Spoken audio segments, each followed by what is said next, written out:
মা কেটে ঠাকুরের আসনটা সাজাবে। আমি স্নান করে চলে এসেছি মেকআপ করব বলে, আর প্রবীর স্নান করতে যাচ্ছে। এখন মেকআপ করতে বসলাম। 1 hour later. মেকআপ ডান। এখন মার কাছে যাব একটা ছোট নিয়মের জন্য।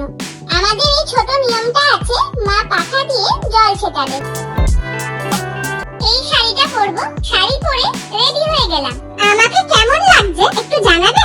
প্রবীর জামা কাপড় পরে রেডি হয়ে চলে আসলো। এখন দুজনে মিলে পুজোতে বসবো। মার ফল টল কেটে ঠাকুর দেওয়া হয়ে গেছে। এবার ষষ্ঠী পুজোর নিয়ম করবে। উফ বাবা কি গরম, খুব গরম, জাস্ট টেকা যাচ্ছে না।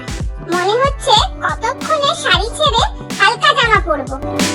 এত গরম পড়েছিল তাই মাকে বলেছিলাম বাড়িতে কিছু করতে হবে না, আমরা যাব বাঙালি রেস্টুরেন্ট কস্তুরীতে। এইবার জামাই ষষ্ঠীর লাঞ্চটা আমরা ওখানেই সারবো। আর পারছি না গরমে। মাকে বললাম তাড়াতাড়ি করে পুজো কমপ্লিট করে দাও, খুব গরম লাগছে আর খিদে পেয়ে গেছে। পুজো কমপ্লিট। এবার হালকা জামা পরে ব্রেকফাস্ট করব। ব্রেকফাস্টে ইডলি সাম্বার। 6 hours later.